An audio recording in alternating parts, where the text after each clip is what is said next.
might be the biggest brow gel brush I have ever seen. This is Lisa Eldridge's brand new clear Kitten brow gel, and I have questions. How good can actually be a clear brow gel? That's one thing. And what makes this one worth the luxury price? And that's the important one. And why the heck it's brush bigger than the size of a mascara wand? So today I'm putting it through a proper wet test. So my eyebrows are stubborn.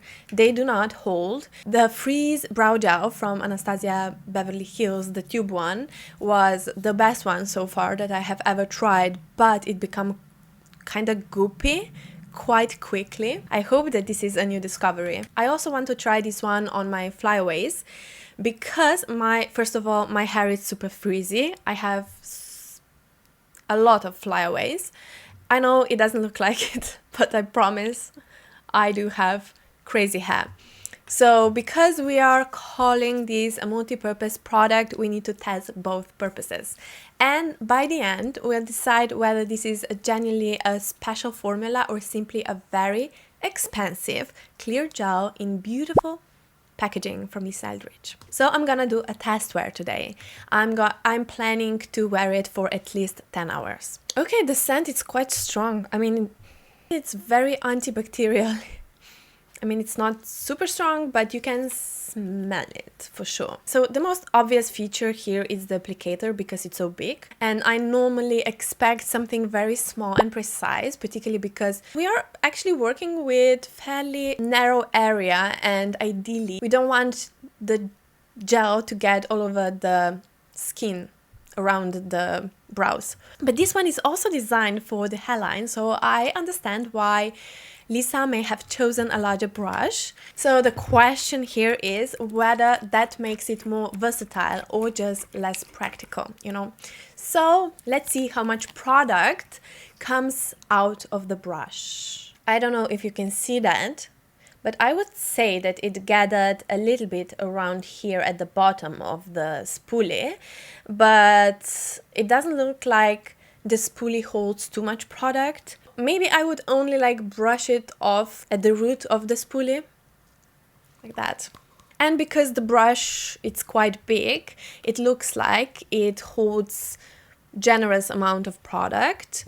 And the stopper actually removes most of it at the same time. I'll first brush the hair slightly backwards, so this should coat them properly rather than depositing all the product only on the surface. So this is a pro tip. If you want more precision, you can just use the tip of the brush. You don't need to go, you know, with the whole brush.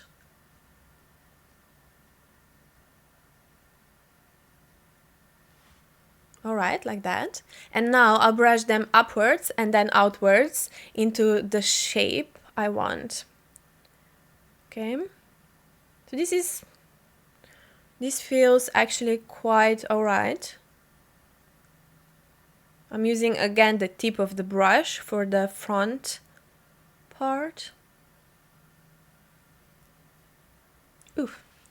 I've already got some gel on my hair. Okay, the only thing was that I've got a bit of gel on my hair because it was there. So you need to be careful about that because, you know, the spoolie is that big. So I really want to see if there's enough product on the spoolie for my left brow. So I'm just testing the different ways because I've already used a lot of the product from the tip. So if I want to use the bottom part, I would need to go like that.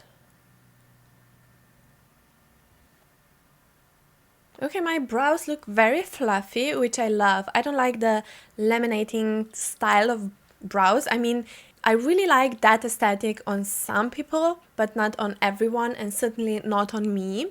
I think it doesn't suit me, but the fluffiness I really like. So my first impression is that the brush feels slightly too large for this area, but kind of surprisingly easy to control. It's just something you may need to get used to, But if that makes the product multi-purpose, so that you can use it on your hair, and if it really holds the hair, the flyaways and the brows, then it's maybe worth it, you know, because I really like multi-purpose products if they work. If you're traveling, you know, moving around a lot, you need less products in your bag. So it definitely catches several hairs at once, which is good. I don't need to make lots of tiny strokes here if I go like that, because the whole spoolie just catches part from the inner corner right to the brow arch. But if I want to do the brow tail and the inner part of the brows, I can just flip it and use the tip of the spoolie, you know.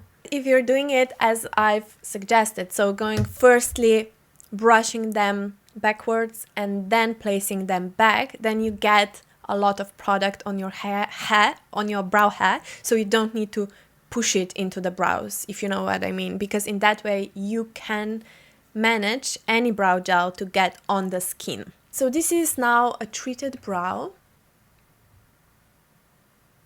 You can definitely see that it's a fluffier shape to my brows and a subtle difference. Brows don't feel heavy or glued. It's not that annoying feeling of having a lot of product in your brows or the product being super strong. So the level of hold seems medium, not strong, but maybe that's just because I'm used to those super strong brow gels that you can feel throughout the day. It's more important not how it feels, but how it actually holds the hairs. So now let's do a flyaway test. I don't know if you can see that because my hair right now it's super blonde and light. So I deliberately haven't put any styling product here. So these are my natural flyaways. Let's try this. So for this area, the bigger brush suddenly makes much more sense. So it covers more surface area than a tiny brow gel. Ooh, all right. So that was very quick. Let's see on some other areas. So that can be very useful for photos and videos for me because I always have the same problem. I actually don't like the scent and feeling, especially the scent of hairspray.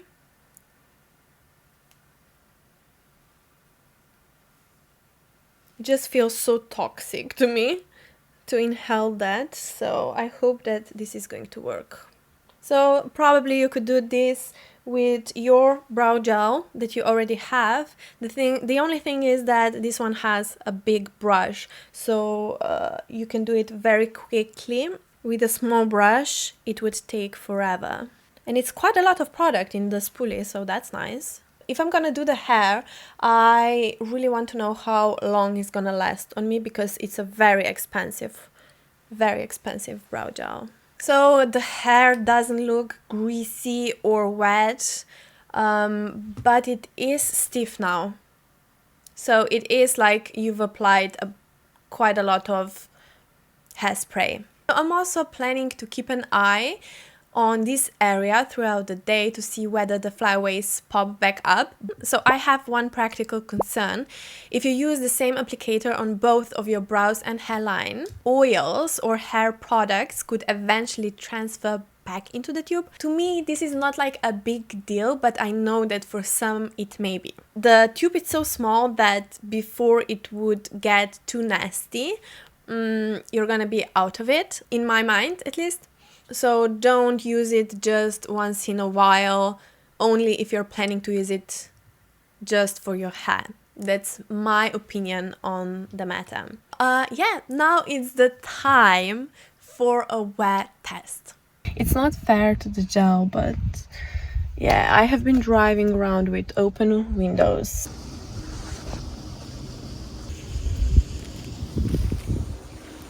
I'm not gonna mention the hair because you saw. Brows are still fluffy and or in place.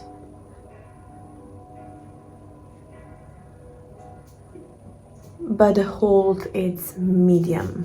I'm not gonna recommend the gel for those who are searching for, I don't know, revolutionary type of product. If you like to buy luxury products and you have the budget for it, then by all means, it's a solid product, it's a nice product. For my videos, as I've mentioned, it's gonna come handy, but I probably won't repurchase it, and I wouldn't recommend it if you're more in a drugstore budget. But it's a lovely product nonetheless. I hope you enjoyed this video. If you didn't, please don't forget to like and subscribe. If you haven't yet, hype the video, but you help me out the most if you comment down below. So have a lovely day and see you in my next one. Bye.